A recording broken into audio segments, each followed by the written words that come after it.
याचना नहीं अब रण होगा, रण नहीं महाभीषण होगा। और 13 लाख मैं आवाहन करता हूं, 13 लाख NIOS के जितने भी छात्र हैं, जो लोकतंत्र डेमोक्रेसी में पावर मिला है, धरना और प्रदर्शन शांति तरीके से पूरे देश में हर राज्य में इसका विरोध करें। और सरकार से, पूरे राज्य के सभी 2800 मुख्यमंत्री और भारत के प्रधानमंत्री से मैं मांग करता हूं कि पुनः इनका मान्यता दिया जाए, और नहीं तो भाई आंदोलन होगा। यही मैं मांग करता हूं। नमस्कार, आप देख रहे हैं गोल्डन बिहार न्यूज। मैं उदय कुमार, मैं अभी राष्ट्रीय संयोजक आर्यभट्ट चेतना मंच के डॉक्टर सुनील कुमार गावस्कर के आवास पर पहुंच चुका हूं। चलिए मैं बात करता हूं, जो अभी NIOS डीएलएड को जो बाहर किया गया है, सुप्रीम कोर्ट ने फैसला दिया है कि जो 18 महीना का जो कोर्स किया गया था उसको मान्य नहीं है। चलिए सर, आपका गोल्डन बिहार न्यूज में आपका हार्दिक स्वागत है। चलिए, सबसे पहले तो आप हमारे पास आए हैं तो गोल्डन बिहार न्यूज को मुख्य संवाददाता उदय कुमार जी को बहुत बहुत वंदन और अभिनंदन कि जी आपने मुझे ऐसा समझा कि NIOS के जो आज सुप्रीम कोर्ट का फैसला जो आया है, जो विद्यार्थियों को खिलाफ आया है, इसका मैं घोर निंदा करता हूँ। हाई कोर्ट के आदेश पर ही NIOS के विद्यार्थियों को परीक्षा में सम्मिलित होने का मौका मिला था। अब हाई कोर्ट के जो फैसला था और अपना ही कोर्ट जो निरस्त किया है, मैं इसका बार बार घोर निंदा करता हूं। और सरकार को इस पर संज्ञान लेने की जरूरत है कि आज कितने छात्र बेरोजगार हो जाएंगे। तो सरकार को बहुत बड़ा पावर है। सरकार सारे NIOS के जितने भी, इसलिए कि सारे बिहार के हमारे स्कूल से भी 11 NIOS के डीएलएड किए हैं। इसलिए मैं मांग करता हूं बिहार सरकार से कि इसको मान्य दे कि जो 18 महीना ना हो, 1 साल का भी हो, तो ट्रेनिंग करके आया है। आपका योजना था कि हम ट्रेंड करें गरीब नौजवानों को और सरकारी नौकरी मिले, और फिर इस तरह का सुप्रीम कोर्ट के आदेश, लेकिन भाई उच्च न्यायालय है। लेकिन जो भी हुआ इसका मैं घोर निंदा करता हूं। सर, जो 5 साल जो किसी स्कूल प्राइवेट में पढ़ा चुके हैं उन्हीं को फॉर्म भरना था। वो 5 साल पहले किसी न किसी प्राइवेट स्कूल में पढ़ा चुके हैं, उसके बावजूद भी उनको हटाया जा रहा है। मैं बार बार कह रहा हूं कि सरकार, हमारे बिहार के मुखिया नीतीश कुमार जी और उप मुख्यमंत्री नौजवान हैं और बेरोजगारों के हितैषी हैं, तो बस इसी में पहचान हो जाएगा तेजस्वी जी का कि तेजस्वी जी इस पर क्या करने जा रहे हैं। मैं उप मुख्यमंत्री और मुख्यमंत्री से मांग करता हूं कि सुप्रीम कोर्ट से भी बिहार सरकार का ज्यादा पावर है। इसलिए कि भाई बिहार सरकार, ट्रेनिंग तो बिहार सरकार करवाई है, तो सारे नौजवानों के आज छात्र छात्राएं आज रोड पर आएंगे, आत्महत्या करेंगे।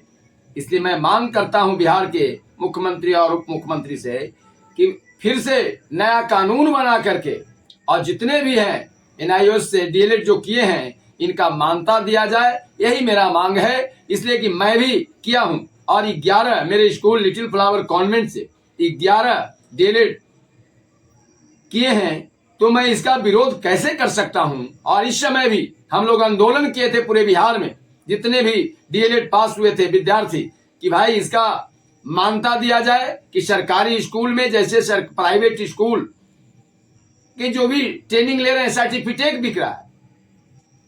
सरकारी के तो हम लोग ट्रेनिंग लिए, लगातार जितना दिन क्लास चला हम लोग क्लास किए और इसके बाद पास किए थे। और आज भी बता रहे हैं कि प्राइवेट स्कूल के जो डीएलएड किए थे, सब में योग्यता है, कोई मूर्ख लोग नहीं थे। सर, एक और बताइए, आप BPSC फेज 1 में बीएड को बाहर किया गया, अब BPSC फेज 2 में NIOS से डीएड वालों को बाहर किया गया, इस पे आप क्या कहना चाहते हैं? देखिए, मंशा सरकार का भी ठीक नहीं है। आप सारे बीएड कॉलेज को बंद करा दीजिए।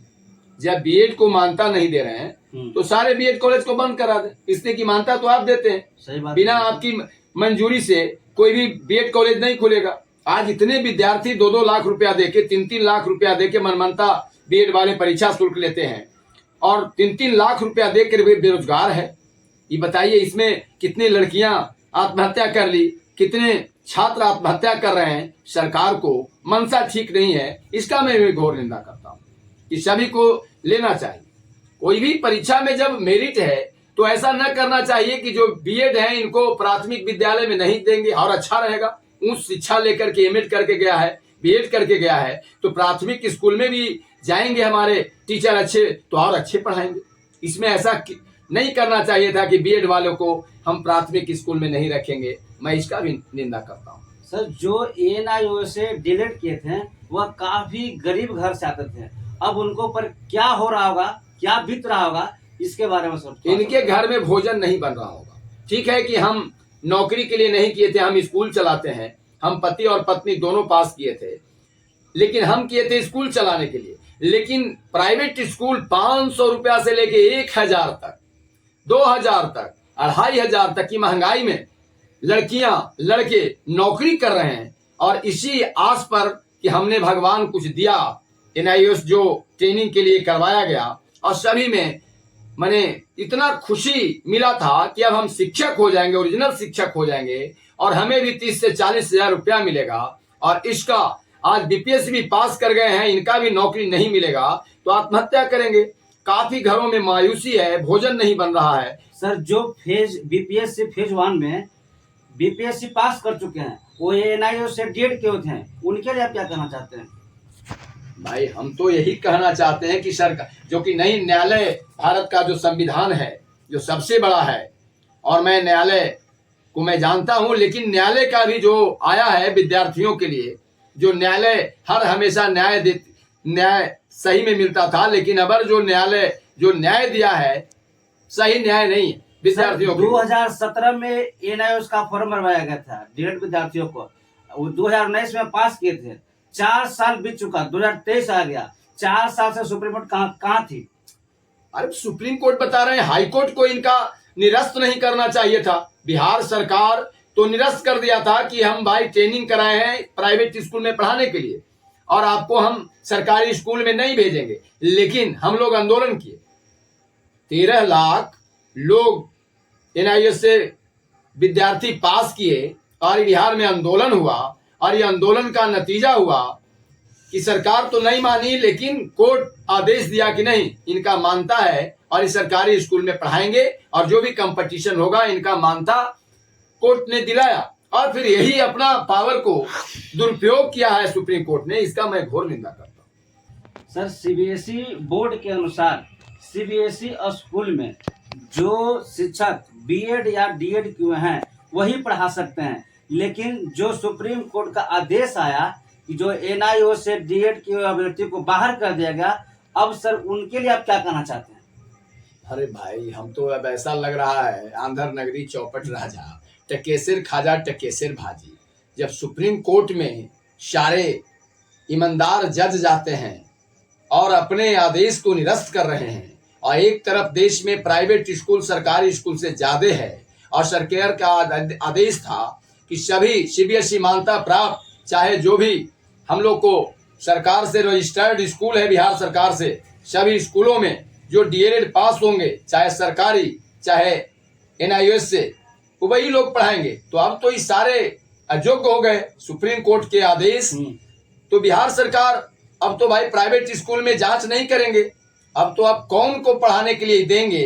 पहले तो कानून निकाले कि सारे प्राइवेट स्कूल में जो भी ट्रेंड रहेंगे वही शिक्षक पढ़ाएंगे। अब तो ट्रेंड नहीं रहे। जब सुप्रीम कोर्ट ने इसको निरस्त कर दिया कि आप ट्रेनिंग 18 महीना के किए हैं, आप ट्रेंड शिक्षक नहीं हो सकते हैं, तो प्राइवेट स्कूल में भी ट्रेंड शिक्षक कैसे रहेंगे? मैं पूछता हूं बिहार सरकार के मुख्यमंत्री जी से। इसलिए मुख्यमंत्री जी, आपका पावर है, अभी भी सुप्रीम कोर्ट ऐसा नहीं है, आप कानून बना करके और सारे एनआईओएस के किसी तरह से आप कानून बनाइए, और सरकारी नौकरी में जिस तरह से प्राइवेट ट्रेनिंग जो पैसे पर बिक रहा है सर्टिफिकेट, जितना भी डीएलएड कॉलेज है, बीएड कॉलेज है, पढ़ाई नहीं होती है, दिखावा में टीचर लोग रखते हैं बीएड के, लेकिन एनआईओएस में सप्ताह में एक ही दिन पढ़ाई होता था। इसके बाद भी प्राइवेट स्कूल के सारे टीचर जो 500 रुपया वेतन पर प्राइवेट स्कूल में भी काम करते हैं, तो सरकारी स्कूल से ज्यादा योग्यता रखता है एनआईओएस के जो प्राइवेट स्कूल से टीचर पास किए हैं और इसको अयोग्य करना बहुत ही दुखद है। आज इनके घर में एक तो पहले से ही गरीबी है कि 500 1000 पर आज इस महंगाई में एक लेबर के 400 रुपया मिलता है और एक पढ़ा लिखा इंसान डीएलएड और बीएड किए हुए शिक्षा को 500 1000 और 1200 चाहे 2000 मिल रहा है और मैक्सिमम 5000 मिल रहा है। 5000 में भी इसकी पत्नी और बाल बच्चे का भरण पोषण नहीं होगा। इसलिए से मैं सरकार से मांग करता हूं कि कोई कानून 14 लाख विद्यार्थी पूरे भारत में बेघर हो गए, उनके लिए आप क्या कहना चाहते हैं? हर बार मैं कह रहा हूं कि भारत सरकार को भी इसमें संज्ञान लेना चाहिए, प्रधानमंत्री को लेना चाहिए। 13 लाख कुछ थे, ये कोई छोटा चीज नहीं है और सारे नौजवान हैं, सारे नौजवान हैं। युवाओं का भारत देश है जहां 75% देश के युवा है, 75 करोड़ 1.5 अरब आबादी हो गया। इसमें युवाओं का देश अभी विश्व का भारत है। इस युवाओं के साथ सुप्रीम कोर्ट हो, चाहे भारत सरकार हो, चाहे बिहार सरकार हो, इनके नौजवानों के साथ विश्वासघात किया है। इसका मैं घोर निंदा करता हूं और इस पर प्रधानमंत्री को भी, यहाँ सुप्रीम कोर्ट से भी ज्यादा पावर है लोकतंत्र में भारत के प्रधानमंत्री को और मुख्यमंत्री को। कोई ऐसा कानून ला करके और सारे जितने भी 13 लाख हैं इनको पुनः फिर से सरकारी नौकरी में इनका मान्यता दिया जाए और इनकी जो भी बीपीएससी में जो पास हो गए हैं इनको रखा जाए, हटाया नहीं जाए, नहीं तो उग्र आंदोलन होगा। 13 लाख आदमी कोई कम नहीं होता है और फिर देश के काफी नुकसान होगा। हर जगह चौक चौराहे पर जाम होगा और रेल रोको अभियान होगा और त्राहिम माम में पूरे देश के प्रधानमंत्री से लेके पूरे राज्य के मुख्यमंत्री त्राहिम माम में होंगे। इसलिए मैं मांग करता हूं कि सारे डीएलएड जो एनआईओ से ट्रेंड हुए हैं 13 लाख कुछ, इस सभी को पुनः बहाल किया जाए। यही मेरा मांग है।